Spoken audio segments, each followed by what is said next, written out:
So next we are continuing with the sulphonamides. तो sulphonamide सबसे पहले एंटीबैक्टीरियल होते हैं, यानी हम बैक्टीरिया के अगेंस्ट यूज़ करते हैं और ये बैक्टीरियोस्टैटिक एक्शन शो करते हैं। ठीक है, ये चीज़ याद रखना। तो हम आगे देखेंगे कि अगर हम इसका कॉम्बिनेशन यूज़ करते हैं विद अदर ड्रग्स तो ये बैक्टीरियोसाइडल भी बन जाते हैं, लेकिन ये ग्रोथ को स्टॉप करते हैं, यानी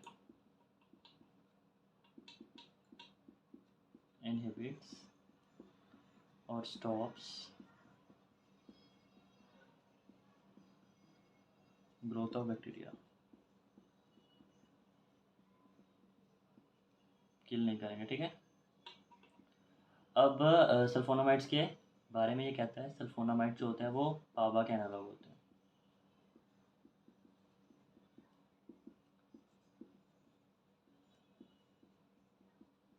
एनालॉग्स ऑफ पाबा। अब ये पाबा क्या है? ये हमारा पैरामिनो बेंजोइक एसिड जो ज़रूरी होता है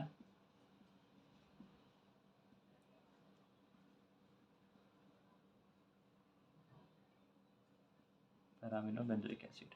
तो यही जो पाबा है, या फिर अगर हम इसका मैकेनिकल रिएक्शन की बात करते हैं सल्फोनामाइड्स के कैसे काम करते हैं, तो ये जो पाबा है सबसे पहले पाबा कन्वर्ट होता है, पैरामिनो बेंजोइक एसिड कन्वर्ट होगा हमारा डाईहाइड्रो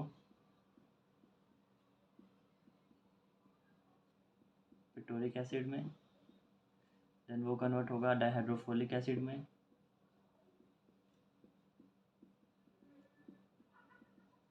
देन वो कन्वर्ट होगा टेट्राहाइड्रोफोलिक एसिड में,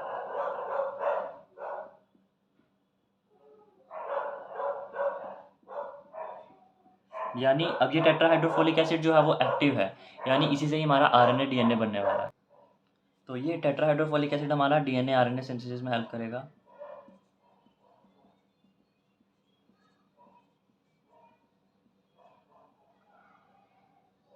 जिसकी वजह से बैक्टीरियल ग्रोथ होगी।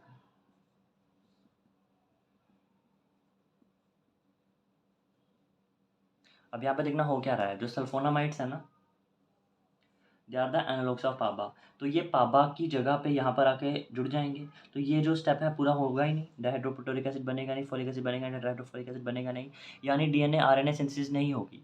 तो जब डीएनए आरएनए सिंथेसिस नहीं होगी बैक्टीरिया में, तो बैक्टीरिया की ग्रोथ ही नहीं होगी, यानी बैक्टीरिया मल्टीप्लाई नहीं कर पाएगा, तो उसकी ग्रोथ जो होती है स्टॉप कर हो जाती है। तो इसकी वजह से इनहिबिट की बात आती है कि इनहिबिशन हो जाता है उसकी ग्रोथ का, वो किल नहीं करता है, सिर्फ वो क्या करता है, पाबा की जगह पर जाकर बाइंड हो जाता है, क्योंकि एनालॉग है पाबा का, तो इस स्टेप को इनहिबिट करेगा यहाँ पे। ठीक है, तो यहाँ पे एक एंजाइम आता है सिंथेज,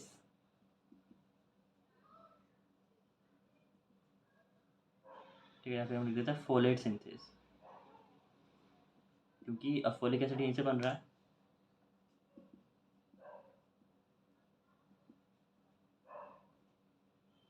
तो ये इस फोलेट सिंथेज एंजाइम को इनहिबिट करता है। तो सल्फोनामाइड के मैकेनिज्म एक्शन में लिखते हैं हम, क्योंकि ये एनालॉग का पाबा है, तो ये क्योंकि पाबा का एनालॉग है, तो ये पाबा की जगह पर जाकर वहाँ पे बाइंड हो जाएगा, तो ये इनहिबिट करेगा फोलेट सिंथेज एंजाइम को, जिसकी वजह से हमारा टेट्राहाइड्रोफोलिक एसिड बनेगा नहीं, जो कि एक्टिव फॉर्म है, जिसकी वजह से डीएनए आरएनए सिंथेसिस होता है। तो इसकी वजह से डीएनए आरएनए बन नहीं पाएगा, बैक्टीरिया की ग्रोथ रुक जाएगी। तो यहाँ पे इसने क्या कर दिया, बैक्टीरिया की ग्रोथ को रोक दिया, ठीक है, इनहिबिट कर दिया।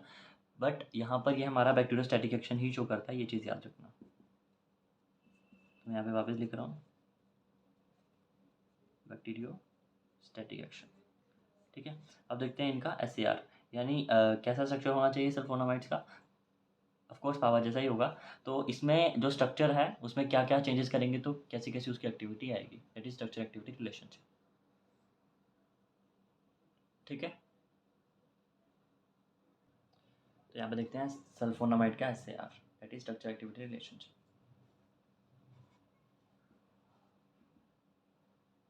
ठीक है, तो सबसे पहले इसका स्ट्रक्चर पावा की तरह ही होता है। तो जैसे मैंने बना लिया इसका स्ट्रक्चर, एक बेंजीन रिंग होती है, पैरामिनो बेंजोइक एसिड, यानी यहाँ पे NH2 होगा पैरा पोजीशन पे। यहाँ पर कार्बोक्सिलिक एसिड की जगह पे मेरे पास होता है सल्फर, क्योंकि सल्फोनामाइड है जो अगर जुड़ा होगा NH2 के साथ। ठीक है, अब यहाँ पे मेरे पास एक ग्रुप होगा इट इज R2, या फिर मैं कह सकता हूँ R1, दिस इज R4। तो इस नाइट्रोजन को भी मैं ऐसे ही बोलूँगा, ये N1 है और ये मेरा N4 है, ठीक है। तो अब यहाँ पर ये जो पॉइंट कहेगा जो ना, सबसे पहला तो ये एनालॉग है पाबा का, तो वही ऐसे यार पॉइंट में लिखना है। ये जो पाबा का स्ट्रक्चर है, पैरामिनो बेंजोइक एसिड, यहाँ पे C डबल बॉन्ड OH, ठीक है, यहाँ पे होता है NH2। तो अगर मैं मान लूँ यहाँ पे R4 R2 नहीं लगा हुआ है, तो इनका जो होता है अप्रोक्स जो लेंथ होती है वो सेम रहती है,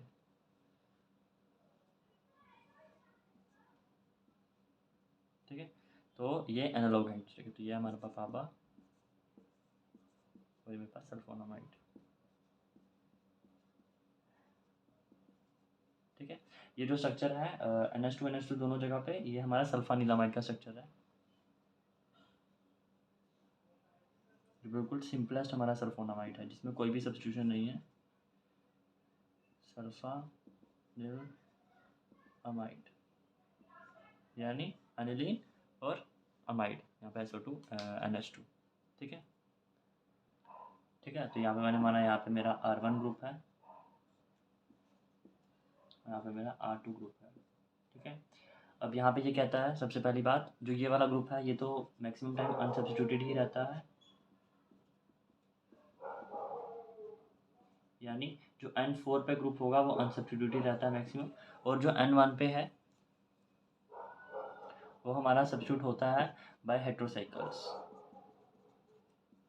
तो यहाँ पे हमारे 5 मेंबर हेट्रोसाइकल्स भी आएंगे, जो हम एग्जांपल आगे देखेंगे, और 6 मेंबर भी हेट्रोसाइकल्स आएंगे,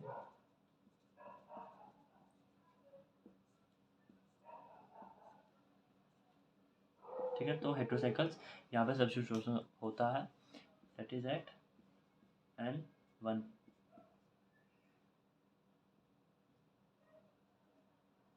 ठीक है। ये N4 है, ये N1 है, लेकिन यहाँ पे ये कहता है ये अनसब्स्टिट्यूटेड रहता है, लेकिन ये हमारे वो ग्रुप जो जल्दी लीव कर दें इस पोजीशन को, उसके लिए ये सब्स्टिट्यूट भी उसके लिए सब्स्टिट्यूशन हो सकता है, जैसे इंटेस्टाइनल सल्फोनामाइड्स हैं,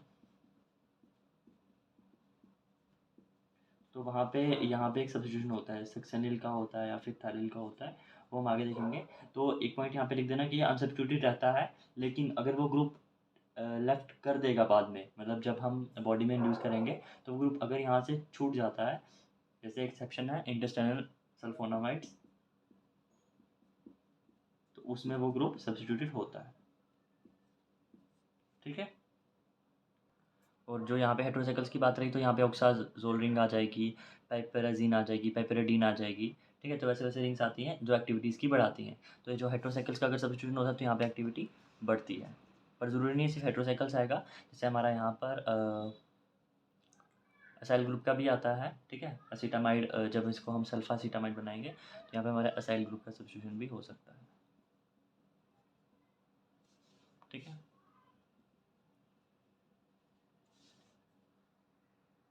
या फिर अनसब्स्टिट्यूटेड भी था सल्फानिलामाइड में, ठीक है, दोनों ही अनसब्स्टिट्यूटेड थे,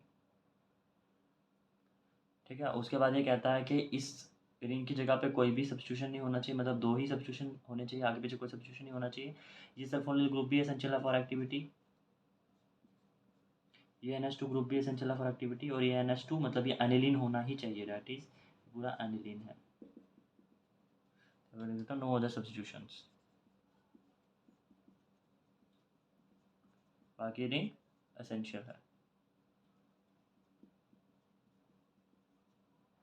अगेन यहाँ पे एक और हमारा आ जाएगा मेफिनाइड सॉल्ट करके है, तो वो सिंपल स्ट्रक्चर होता है, बस यहाँ पे NH2 की पहले CH2 होता है, यानी वो नॉन एनालिटिक डेरिवेटिव है। यहाँ पे मैं लिख रहा हूँ नॉन एनालिटिक डेरिवेटिव, एक ही है एक्सेप्शन,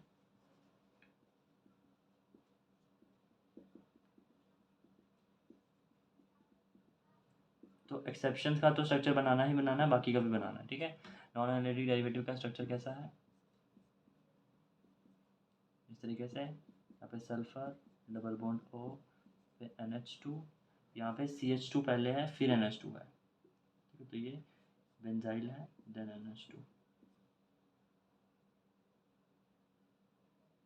ठीक है। तो इसको हम बोलते हैं मेफिनाइट,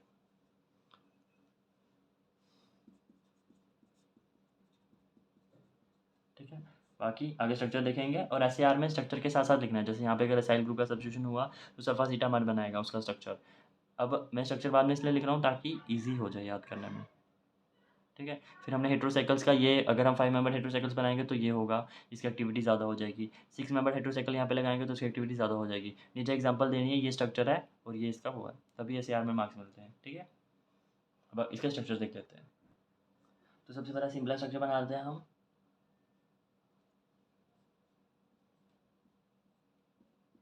इतना स्ट्रक्चर सब में सिमिलर आएगा, ये ग्रुप भी सब में आएगा NH और यहाँ पर NH2। जब इंटरसेलर सल्फोनामाइड पढ़ेंगे तब पढ़ेंगे यहाँ पे सब्स्टिट्यूशन, अभी तो सब में ऐसा ही आएगा, ठीक है। यहाँ पे अब रिंग जुड़ने वाले हेटेरोसाइकल की, तो ये यहाँ पे मैं दूसरा स्ट्रक्चर बना देता हूँ।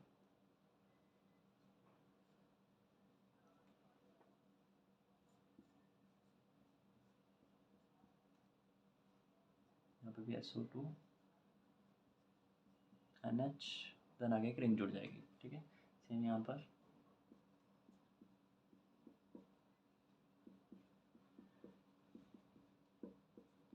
इजी स्ट्रक्चर है इसके सबसे।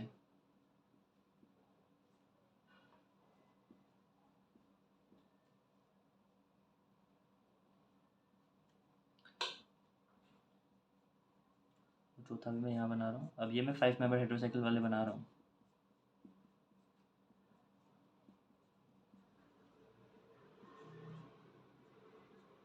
ठीक है। अब होगा क्या, सबसे पहला मैं डालूंगा, सबसे पहला नाम मैं डाल रहा हूँ यहाँ पे सल्फा सीटामाइड। तो यहाँ पे इसके नाम से क्लियर हो रहा है असीटामाइड, यानी इसमें एसिटाइल ग्रुप आएगा, ठीक है। तो ये हो गया acetyl group, C double bond O CH3, ठीक है, सबसे सिंपलेस्ट। अब 5 मेंबर हेटेरोसाइकल वाले ये 3 है, तो वो मैं देख लेता हूँ। सबसे पहले मैं डालूंगा सल्फा मेथिजोल,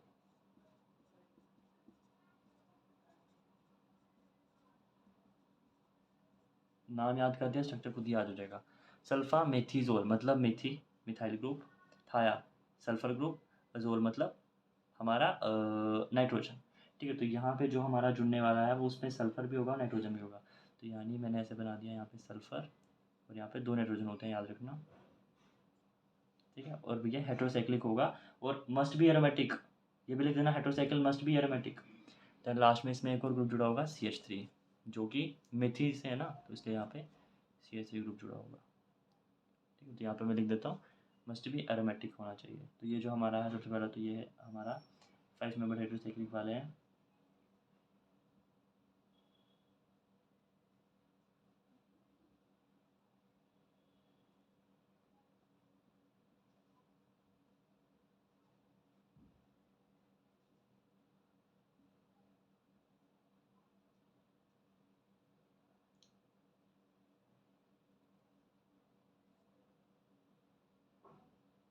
फाइव मेंबर्ड है और मस्ट बी एरोमेटिक होना चाहिए,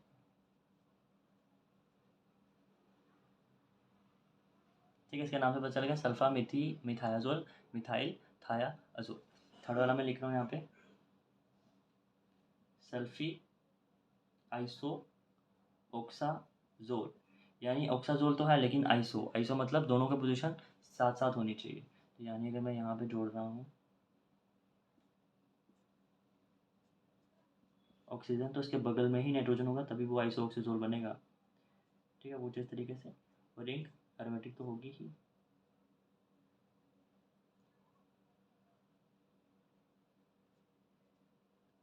ठीक है जी। बन गया मेरा सल्फी ऑक्साजोल, सल्फी आइसोऑक्साजोल। दूसरी वाली है सल्फी मिथऑक्साजोल,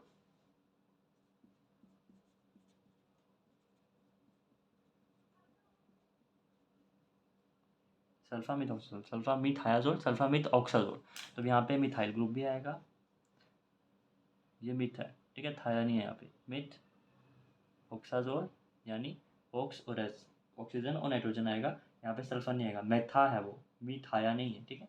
तो यहाँ पर मैं इस ग्रुप को जोड़ूंगा नाइट्रोजन ऑक्सीजन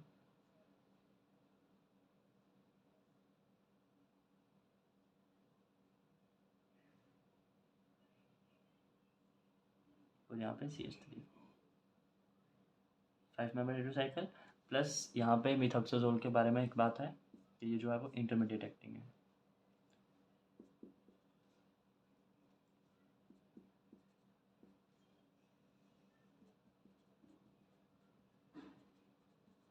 यानी इसका टी हाफ जो है वो थोड़ा सा ज़्यादा है।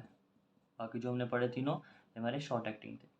ठीक है, ये भी शॉर्ट एक्टिंग, ये भी शॉर्ट एक्टिंग, ये भी शॉर्ट एक्टिंग, थोड़ी देर के लिए काम करते हैं। ठीक है, अब ये चीज़ देखो, यहाँ पे इन दोनों का स्ट्रक्चर ऑलमोस्ट सिमिलर है, बस यहाँ पे मिथाइल सब्स्टिट्यूशन है और ये रिंग एरोमेटिक है और यहाँ पे आइसो वाली यहाँ पे अब रिंग एरोमेटिक है, लेकिन यहाँ पे ऑक्सीजन डबल बॉन्ड नहीं बनाता है, इसलिए मैंने ऐसा बनाया। ठीक है,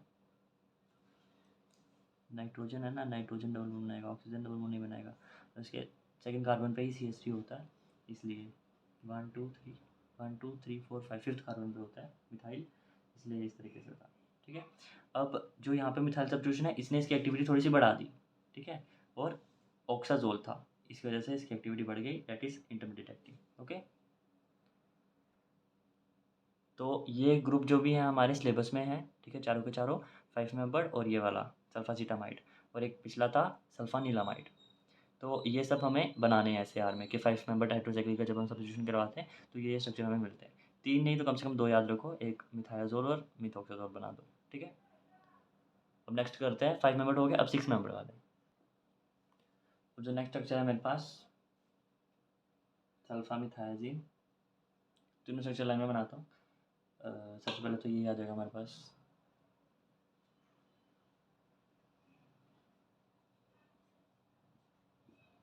बेंजीन बेंजीन बेंजीन। ठीक है, 4 स्ट्रक्चर हैं। तो यहाँ पे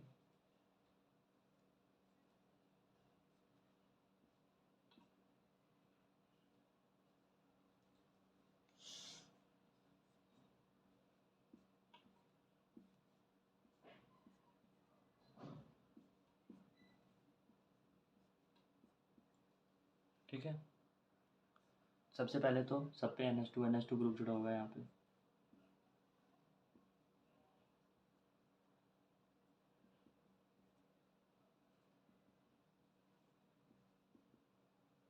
और सबकी रिंग एरोमेटिक होगी, बेंजीन है। और ये मैंने पहले भी बताया कि बेंजीन पे कोई भी सब्स्टिट्यूशन नहीं होना चाहिए और बेंजीन की जगह पे कोई भी हेटेरोसाइक्लिक रिंग नहीं होनी चाहिए, अगर होगी तो वो आगे होगी। और यहाँ पे मेरे पास ग्रुप जुड़ा होगा डबल बॉन्ड NH सब में।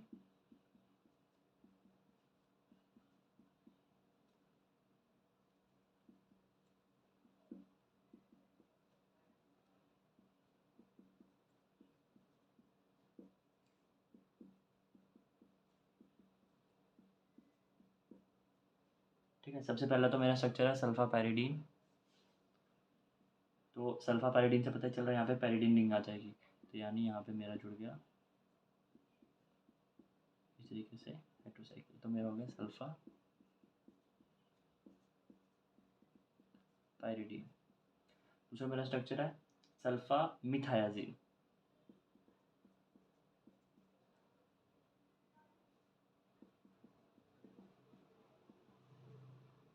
इसी का दूसरा नाम है सल्फा डायामिडीन। लिख देता हूँ,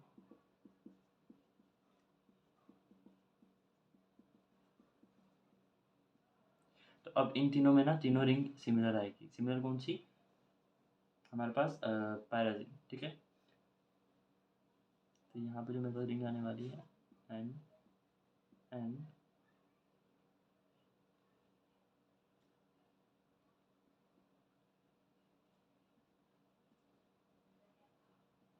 फर्स्ट और थर्ड पोजीशन पे। ठीक, कुछ इस तरीके से, लेकिन लिखा है सल्फा मिथायाजीन, यानी थाया तो है मिथ, लेकिन मिथाइल आएगा। ठीक है, और आइजीन है मतलब 6 मेंबर्ड अजीन अज यानी नाइट्रोजन, तो 2 नाइट्रोजन है, तो और ये हेटेरोसाइक्लिक भी है। और उसके दूसरे नाम से पता चलता था डायामिडीन, मतलब यहाँ पे 2 अमाइडीन ग्रुप आएंगे। ठीक है, तो अब जो नीचे वाला ग्रुप है सेम उसमें भी यही लगेगा, वो नाम हम आगे देख लेते हैं। नाइट्रोजन नाइट्रोजन, सेम यहाँ पर भी नाइट्रोजन नाइट्रोजन ठीक है। अब मिथाइजिन मतलब यहाँ पे 2 मिथाइल सब्स्टिट्यूशन होंगे, तो यहाँ पर इस नाइट्रोजन के बाद और इस नाइट्रोजन के बाद CH3 जुड़ गया, ठीक है। यहाँ पर इसका इस जगह का नाम है सल्फा डायाजीन।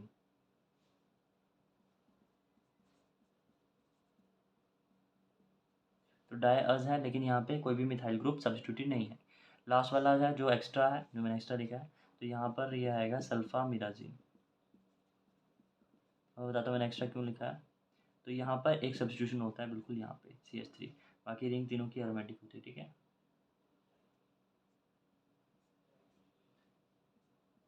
जिस तरीके से अब होता क्या है, जब 2 ग्रुप थे तो ये मेरा शॉर्ट एक्टिंग था, तो यानी ये दोनों मेरे शॉर्ट एक्टिंग ड्रग हैं, बिल्कुल थोड़ी देर के लिए काम करते हैं, ठीक है। इसी का नाम है सल्फा डायजीन का। तो ये मेरे शॉर्ट एक्टिंग ड्रग्स हैं, यानी शॉर्ट एक्टिंग सल्फोनामाइड्स 6 मेंबर के अंदर। ये समझाने के लिए अगर वहाँ पे नहीं लिखेंगे तो भी चलेगा, ठीक है।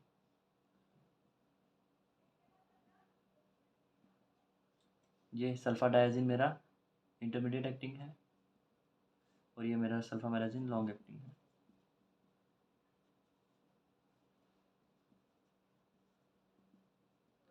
मतलब कहने का मतलब ये है, जब कोई भी सब्स्टिट्यूशन नहीं है तो इंटरमीडिएटली एक्ट कर रहा है, जब एक सब्स्टिट्यूशन है तो वो ज़्यादा देर के लिए एक्ट कर रहा है, और जब 2 सब्स्टिट्यूशन है तो वो शॉर्ट एक्टिंग की तरह काम कर रहा है, ठीक है। तो इस तरीके से याद रखना, तीनों स्ट्रक्चर सिमिलर है, बिल्कुल सिमिलर है, बस मिथाइल सब्स्टिट्यूशन की वो है।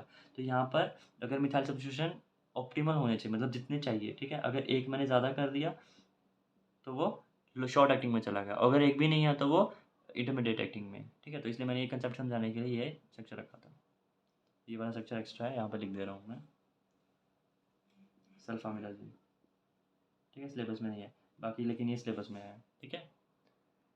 ठीक है, तो ये मैंने थोड़ा सा हटा के लिख दिया ताकि इजीली अंडरस्टूड हो जाए कि ये सल्फा पैराडीन है, पैराडीन रिंग, सल्फामिथेडीन मिथाइल ग्रुप और अजीन डायमिडीन, ठीक है। और सल्फा डायाजीन यानी ये इंटरमीडिएट एक्टिंग है, जिसमें एक भी मिथाइल ग्रुप सब्स्टिट्यूशन नहीं है, अगर एक सब्स्टिट्यूशन है दैट इज़ लॉन्ग एक्टिंग। इस पेन से बना देता हूँ मैं, वहाँ पे मैंने छोड़ दिया तो मतलब CH3 है, ठीक है। तो ये थे हमारे सिलेबस वाले, इन सबका मैकेनिज्म एक्शन सेम है और ये एंटीबैक्टीरियल है, ठीक है। मैकेनिज्म एक्शन पढ़ लिया, SAR पढ़ लिया, यूजेस क्या है, एंटीबैक्टीरियल बैक्टीरियोस्टैटिक एक्शन शो करते हैं। अब देख लेते हैं नेक्स्ट इंटेस्टाइनल सल्फोनामाइड्स, जिसमें इस यहाँ पे NH2 पे भी हमारा सब्स्टिट्यूशन होता है। Next is intestinal sulphonamides.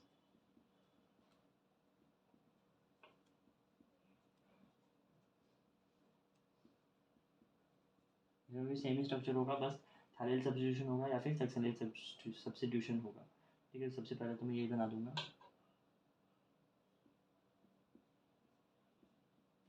Benzene,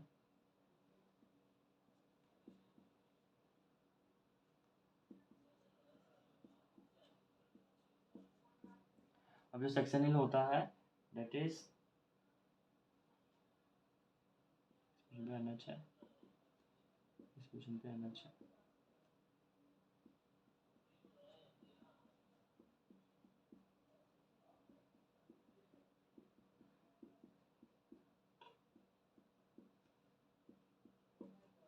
अब सक्सिनिल एसिड कैसा होता है, दिस वे,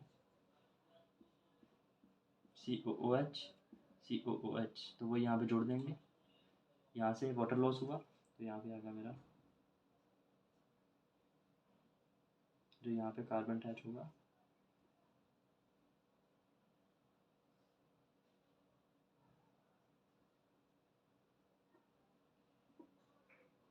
कुछ इस तरीके से C डबल बॉन्ड OH निकल गया यहाँ से, 1 कार्बन 2 कार्बन COOH, ठीक है। वही जैसे यहाँ पे CH2 है, एक COH ऊपर होगा, एक COH नीचे होगा, तो जो COH नीचे वाला उसने यहाँ पे इसका बॉन्ड बनाया, तो यहाँ पे वाटर लॉस करके इस तरीके से सक्सिनिल बन जाएगा मेरा।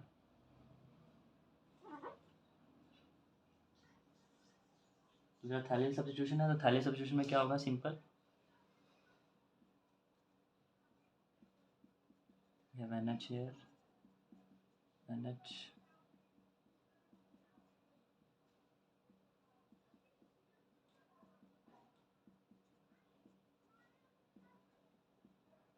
ठीक है। तो अब थैलिल सब्स्टिट्यूशन में क्या होगा, सिंपल हमारी एक बेंजीन रिंग आएगी,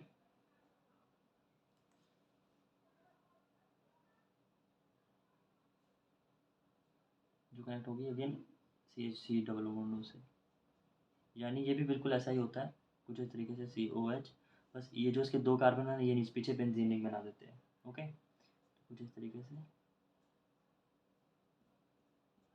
ईजी है। तो ये हमारा थैलिल सब्स्टिट्यूशन हो गया, ऐसे इसके 2 कार्बन ने डबल बॉन्ड होने के बाद सक्सेनिल बनाया, सबसे पहले तो मैंने यही सक्सेनिल बनाया, CH2 CH2 COH COH, फिर यहाँ पे इसके इस कार्बन ने मेरी बेंजीन बना दी पीछे, तो बन गया थैलिल सब्स्टिट्यूशन। ठीक है, सक्सेनिल सब्स्टिट्यूशन, यहाँ पे थैलिल सब्स्टिट्यूशन है। ठीक है, अब यहाँ पे मेरे ग्रुप लगेंगे, सबसे पहला तो मेरे ग्रुप लगता है एसीटामाइड, उसमें लगेगा थायाजोल, तो इसके साथ अगर मैंने थायाजोल रिंग जोड़ दी, यानी N कार्बन के साथ N, नीचे सल्फर। ठीक है, सल्फर पे डबल बॉन्ड नहीं होता है, ये इस तरीके से आ जाएगा। ठीक है, या फिर मैं सीटामाइड जोड़ दूंगा, डबल बॉन्ड CH3, सेम यहाँ पे भी थायराइड के साथ मैंने बना दिया मेरा थायाजोल, और या फिर मैं यहाँ पे भी सीटामाइड जोड़ दूंगा। तो स्ट्रक्चर का नाम देखना, इसका बन गया सक्सेनिल थायाजोल, सक्सेनिल सल्फा थायाजोल, सक्सेनिल सल्फा सीटामाइड। तो ये क्या बन गया मेरा,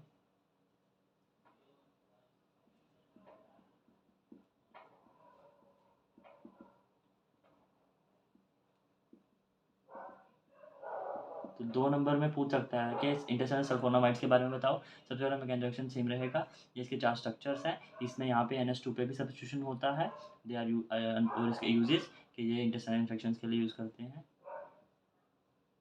और एंटीबैक्टीरियल है। तो यहाँ पे हो जाएगा सक्सेनिल सल्फासीटामाइड,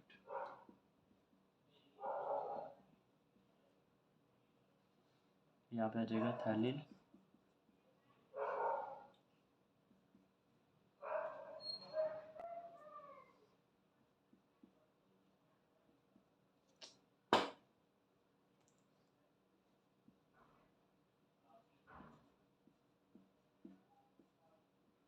थैलिल सल्फाथायाजोल,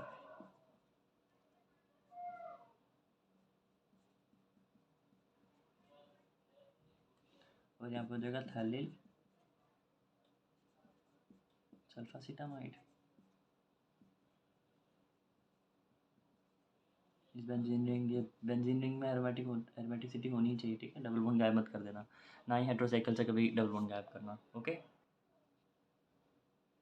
ठीक है, तो यहाँ पर ये CH2 दोनों तरफ COH तो बन गया सक्सेनिल, तो ये सक्सेनिल है, सक्सेनिल सल्फासीटामाइड, सॉरी सल्फाथायाजोल,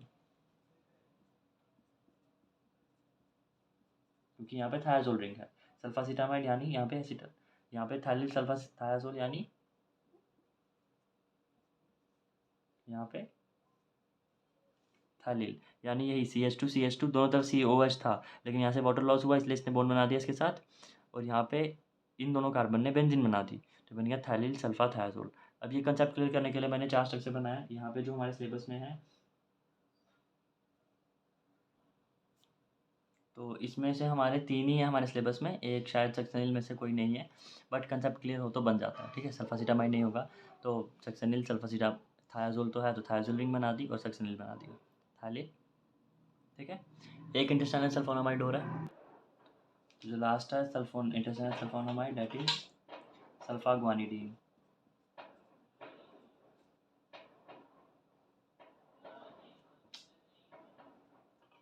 पता नहीं क्या हो रहा था बीच में,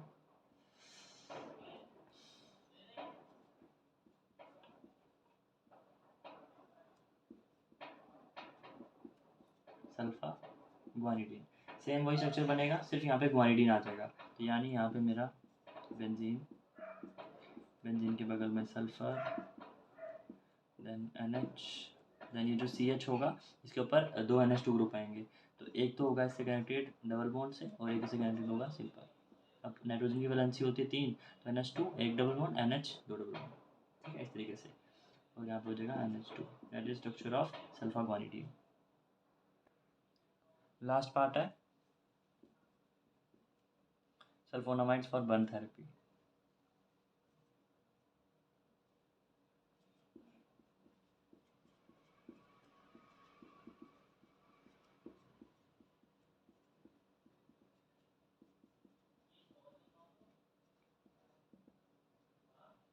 सल्फोनामाइड फॉर बर्न थेरेपी, इसमें दो स्ट्रक्चर है हमारे पास, मेफेनाइट जो हमने पहले ही देख लिया था, जो हमारा नॉन एनालिनिक डेरिवेटिव है, और दूसरा है सिल्वर सल्फा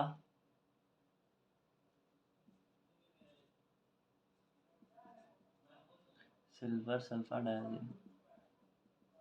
तो सल्फा डायजीन हमने देख ही लिया था, सिंपल होता है, मेफेनाइट सबसे पहले बना देते हैं। तो यहाँ पे जो NH2 था, NH2 के बाद CH2 देन बेंजीन था।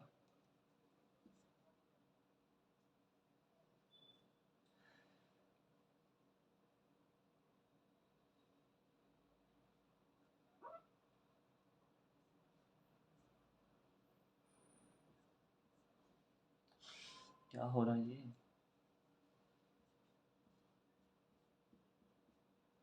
CH2 then NH2।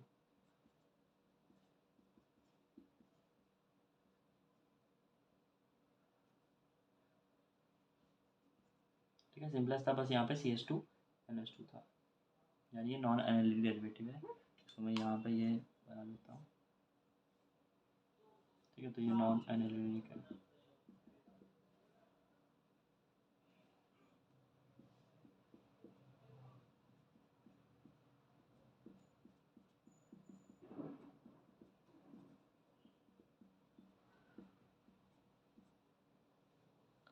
ठीक है, सल्फा डायजीन का स्ट्रक्चर मैंने पहले ही देख लिया। यहाँ पे आता है NH2,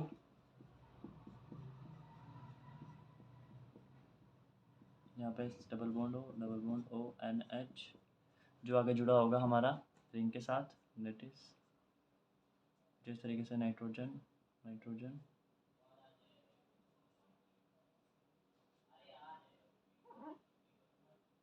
ठीक है, इस तरीके से।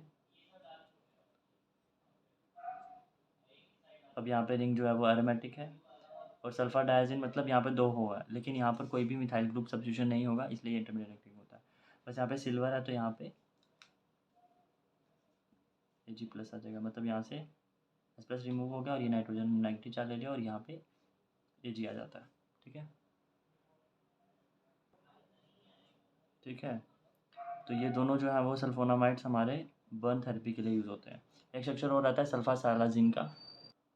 लास्ट स्ट्रक्चर है सल्फा सालाजिन का। अब सल्फा सालाजिन का स्ट्रक्चर थोड़ा सा डिफरेंट है। सबसे पहला तो यहाँ पे ही सब्स्टिट्यूशन है इसका NH का, तो ये हमारी बेंजीन है, बेंजीन पे सल्फर देन NH, इस N के साथ हमारा पैरामिडिन रिंग है। ठीक है, अब इसकी तरफ double bond N double bond N, और मैं इसके साथ जोड़ दूंगा एक बेंजीन।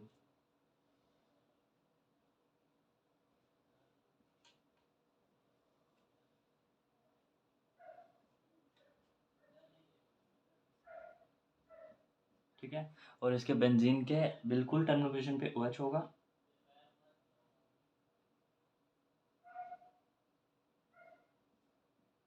यहाँ पे COH होगा।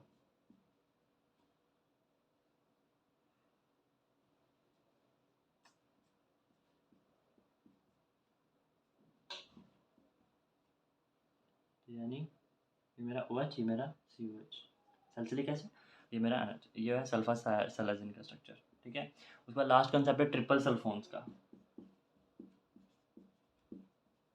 तो हमने स्ट्रक्चर्स देख लिए हैं, बस अब मैं बता देता हूँ इसका कंसेप्ट, अगर पेपर में क्वेश्चन आ जाएगा। तो 3 स्ट्रक्चर है हमारे पास, that is sulfa डायजीन,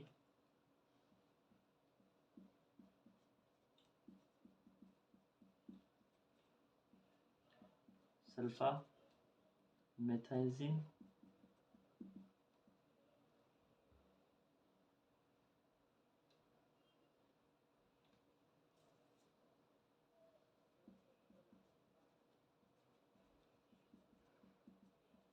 सल्फामिथायाजीन, sulfadiazine, the last is sulfamerazine. अब ये तीनों का कॉम्बिनेशन हम यूज़ करते हैं to treat some bacterial infection, जैसे वेजाइनल इन्फेक्शंस होती हैं वगैरह वगैरह। तो अब इन तीनों में याद रखना, सल्फामेथाजीन जो है वो हमारा शॉर्ट एक्टिंग है, ये मेरा इंटरमीडिएट एक्टिंग है, और ये थर्ड वाला मेरा लॉन्ग एक्टिंग है।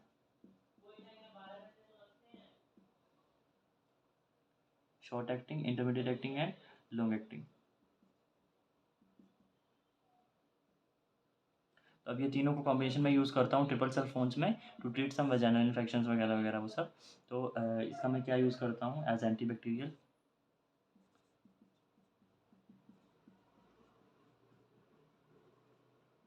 To treat vaginal infection mainly.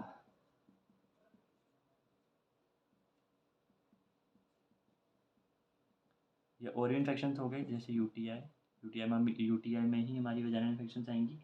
Then और एंटीबायोटिक्स में मतलब इसका कॉम्बिनेशन अगर हम यूज़ करें, इन तीनों का कॉम्बिनेशन किसी और दूसरी एंटीबायोटिक्स के साथ यूज़ करें, तो हम इसको जैसे skin burns, malaria, pneumonia, HIV, AIDS सब के लिए यूज़ करते हैं। ठीक है, अभी के लिए इसका याद रखना, ये बैक्टीरियल इन्फेक्शंस यूटीआई को ट्रीट करने के लिए करते हैं, स्पेशली वेजाइनल इन्फेक्शंस। ठीक है, तीनों ट्रिपल सल्फोन्स। सल्फामेथाजिन का हमने स्ट्रक्चर देखा शॉर्ट एक्टिंग में, सल्फाडाइजिन का इंटरमीडिएट एक्टिंग में, और सल्फामेराजिन जो मैंने बोलता एक्स्ट्रा स्ट्रक्चर हमारे सिलेबस में नहीं है और ट्रिपल सल्फोन्स में आता है, तो ये हमारा लॉन्ग एक्टिंग में देखा हमने। तो ये तीनों का हम कॉम्बिनेशन यूज़ करते हैं इन triple sulfones to treat vaginal infections. मतलब इसका फंक्शन क्या है, एंटीबैक्टीरियल। ओके, और ये OH दिख रहा है ना, ओके। ठीक है, इसके बाद नेक्स्ट पार्ट है हमारा सल्फोनामाइड्स के अंदर ही फोलेट रिडक्टेज इनहिबिटर्स,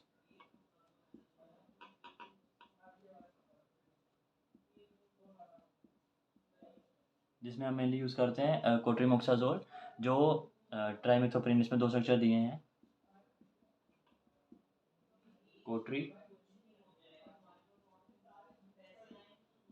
कोट्रीमोक्साजोल। अब जो कोट्रीमोक्साजोल है यही कॉम्बिनेशन है टू ड्रग्स का, एक तो हमारे पास ट्राइमेथोप्रिन और दूसरा सल्फामिथोक्साजोल, सल्फा मिथ ऑक्साजोल और दूसरा है ट्राइमेथोप्रिन। अब ये दो ड्रग का कॉम्बिनेशन है, ये दोनों ड्रग हम यूज़ करते हैं इन द रेशियो ऑफ 5:1। ठीक है, ये 5 पार्ट्स और ये 1 पार्ट, इसका रेशियो हम यूज़ करते हैं।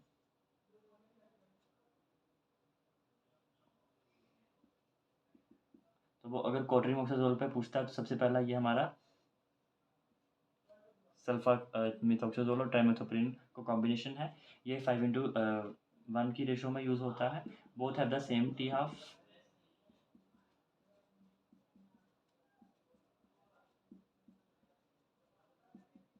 टी हाफ दोनों का सेम है।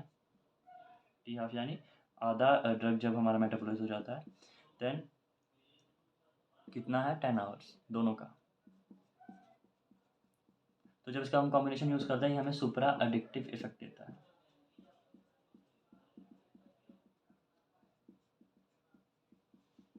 ठीक है, क्या है फोलेट रिडक्टेज इनहिबिटर्स, ये जो है फोलेट रिडक्टेज इनहिबिटर्स में ट्राइमेथोप्रिन ही है। ठीक है, कोट्रीमोक्साजोल जो हम पढ़ते हैं, क्योंकि एग्जाम में वो कोट्रीमोक्साजोल का ही पूछेगा, तो ये दो ड्रग्स का कॉम्बिनेशन है, सल्फामिथोक्साजोल और ट्राइमेथोप्रिन, जो 5:1 रेशो में हम यूज़ करते हैं। Both of the same T half 10 hours, जो सुपराडेट इफेक्ट देता है, डेट इज एंटीबैक्टीरियल इफेक्ट देता है। और इसका यूजेस क्या है, हम वही UTI वगैरह, RTI वगैरह, मतलब वो हम यूज़ करते हैं। उससे पहले इसका मैकेनिज्म एक्शन,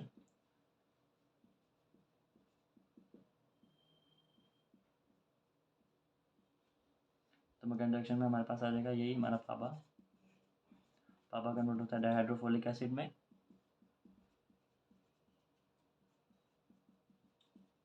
डाइहाइड्रोफोलिक एसिड कन्वर्ट होता है टेट्राहाइड्रोफोलिक एसिड में।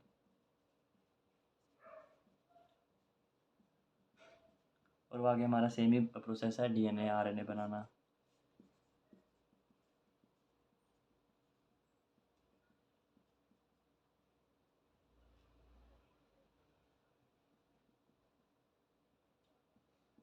और आगे बैक्टीरियल ग्रोथ।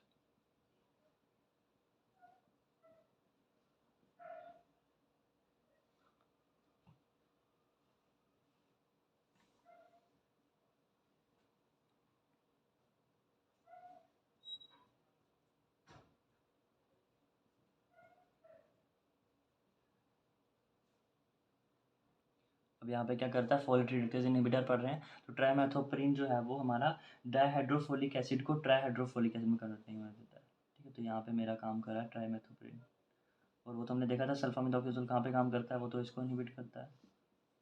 ठीक है, तो यहाँ पे मेरा काम करेगा सल्फामिथोक्साजोल।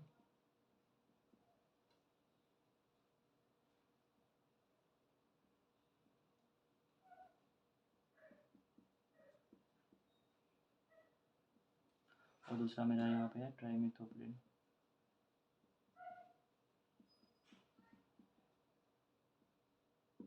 ठीक है, एंड यहाँ पे एंजाइम्स हैं हमारे। पहला एंजाइम आता है हमारा फोलेट सिंथेस,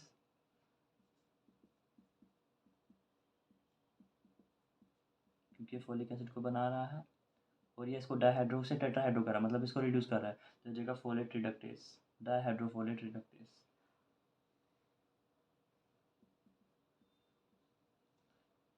फोलेट रिडक्टेज लिख लेते हैं।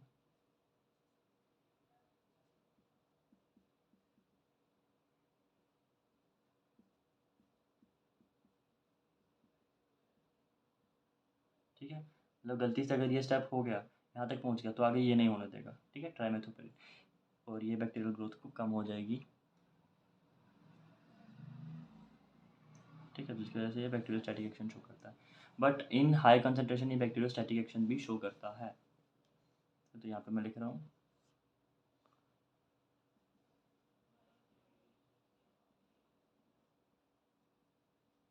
बैक्टीरियोस्टैटिक, बट साइड एक्शन भी शो करता है एट हाई कंसनट्रेशन।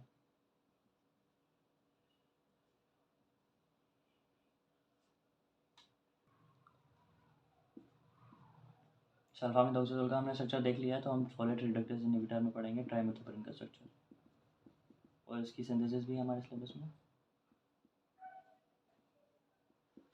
तो देयर इज ट्राइमेथोप्रिन।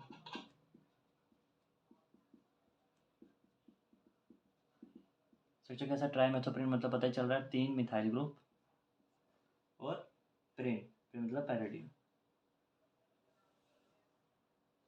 तो यहाँ पर मैं प्रिन बना दूंगा, पैराजीन है। ठीक है, पैराजीन जो आगे जुड़ी होगी CH2 से, बेंजीन से, यहाँ पे भी एरोमेटिक। ठीक है, अब यहाँ पे इस बेंजीन पे ट्राइमेथोप्रिन, मिथो मतलब मिथॉक्सी, तो यहाँ पे 3 मिथॉक्सी ग्रुप जोड़ दूंगा मैं, OCH3 OCH3 OCH3।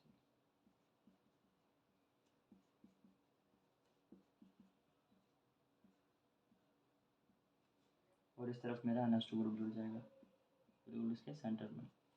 अब मैं पहले कोट्री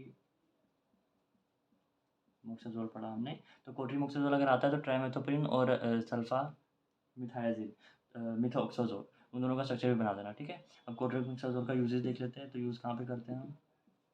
मैंने पहले बोला सुपराडेटिव इफेक्ट देता है, सबसे पहला ये UTI RTI मतलब यूरिनरी ट्रैक इन्फेक्शन जितनी भी हैं RTIs हो जाती हैं। देन हम इसको यूज़ करते हैं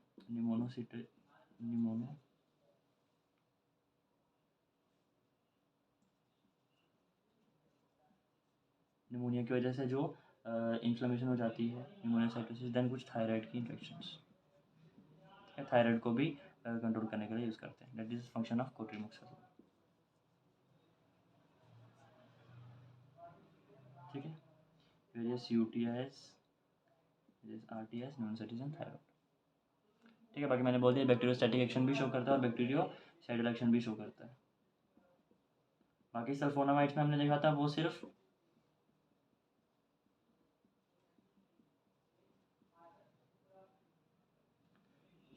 ठीक है, सल्फोनामाइड में हमने देखा था at low concentration, high concentration कर देंगे तो साइडल शो करता है। बाकी सल्फोनामाइड में हमने पूरा जितने भी सल्फोनामाइड्स थे बर्न थेरेपी से लेके इंटरसैंगल सब में देखा कि वो जो है वो बैक्टीरियोस्टैटिक एक्शन ही शो करते हैं। ठीक है, ये था हमारा फोलेट रिडक्टेज इनहिबिटर्स के बारे में। इसमें 2 स्ट्रक्चर थे, ट्राइमेथोप्रिन और cotrimoxazole. Cotrimoxazole is a combination of trimethoprim and sulfamethoxazole. Okay, अब last structure under sulfonamide is sulfones. Next topic ही है इज सल्फोन्स। सल्फोन्स में हमारे पास एक ही स्ट्रक्चर है, that is dapsone.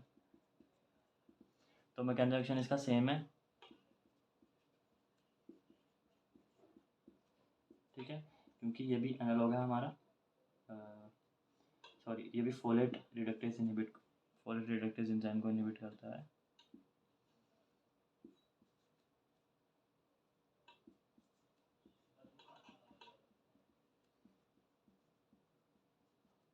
Inhibit folate reductase, ठीक है। दूसरी बात, ये बैक्टीरियोस्टैटिक एक्शन ही शो करता है, ठीक है, यानी ये बैक्टीरिया की ग्रोथ को इनहिबिट या फिर स्टॉप करेगा।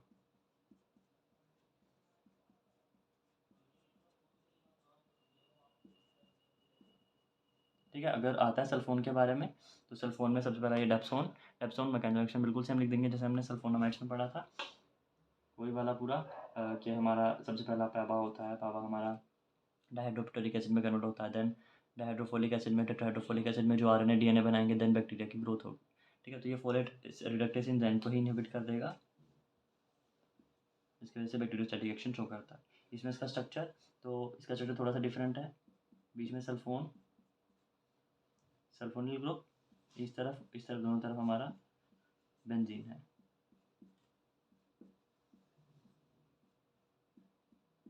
ठीक है। और यहाँ पे NH2 और यहाँ पे NH2, ठीक है। This is structure of dapsone, ठीक है। और अगर गलती से ऐसे आ गया तो ये लिख देना, ये 4 पोजीशन पे कोई सब्स्टिट्यूशन नहीं होगा, ये 4 पोजीशन पे कोई सब्स्टिट्यूशन नहीं होगा। ये सल्फोनिल अगर सल्फोक्साइड में कन्वर्ट होगा तो एक्टिविटी कम हो जाएगी। ये NH2 NO2 या OH से अगर हम रिप्लेस कर दें तो एक्टिविटी कम हो जाएगी। एक्टिविटी कम ही होगी, सबसे ज़्यादा एक्टिविटी इसकी होती है, ठीक है। फिर कुछ यहाँ पे इधर और यहाँ पे सब्स्टिट्यूशन हो सकता है जिससे एक्टिविटी बढ़ जाए, ठीक है। बस यहाँ पर इसको चेंज नहीं करेंगे, कोई सब्स्टिट्यूशन नहीं करेंगे। यहाँ पर इस बेंजीन पे ये जो 4 पोजीशन है और ये 4 पोजीशन पे कोई भी सब्स्टिट्यूशन नहीं होना चाहिए, ठीक है।